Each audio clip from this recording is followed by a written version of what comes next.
be some good plants around here somewhere.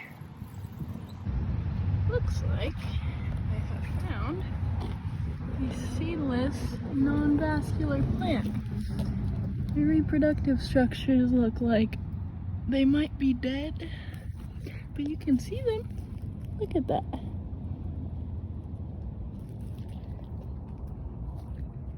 Found this next to a sprinkler.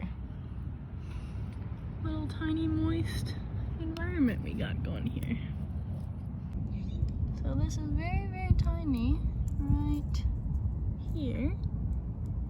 I believe this is some kind of club moss or some other member of Lycophyta because of the microphyll leaves. See, they're all pokey and they have just one vein in each. So I'll try and find some more examples, but I actually think I have found one. Little tiny, tiny guy. So here we can see a nice, very large plant, like some of the other ones we've been looking at. We can see some of the strobili on the plant. Here we can see one of the strobilus that has fallen. Wonder if we can get any seeds out of here. So in here, I've actually found one of the infamous naked seeds. This guy right here can turn into one of these. Beware of getting a little overly ambitious with your biking skills. Oops. Oh, jeez.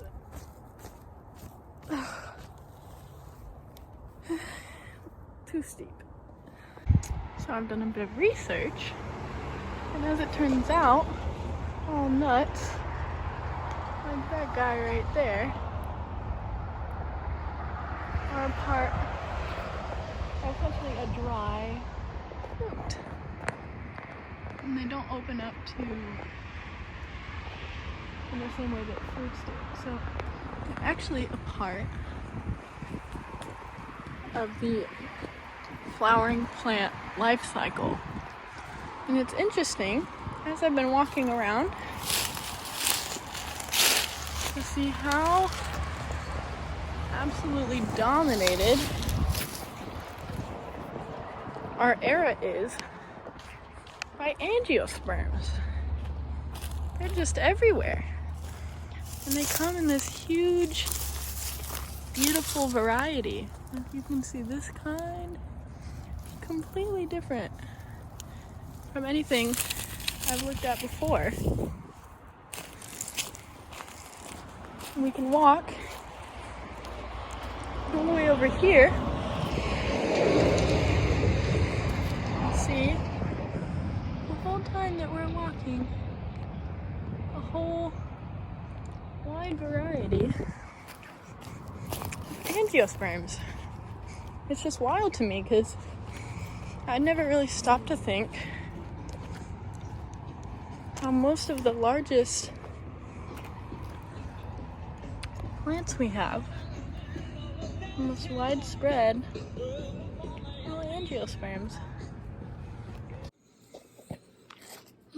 So I figured I'd just record my reflection. In the 10 minutes that I spent just watching the flowers, I saw not only a butterfly come and pollinate these flowers, but I also saw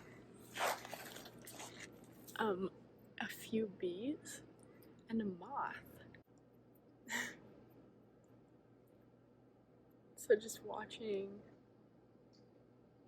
here it is again, as these pollinators has visited these flowers, I've noticed that the flowers have a little landing pad for the pollinators to land on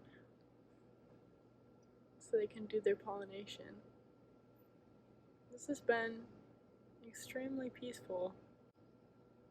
Very nice. Just watching a little moth clean its proboscis right now. I feel like I could do this for a long time.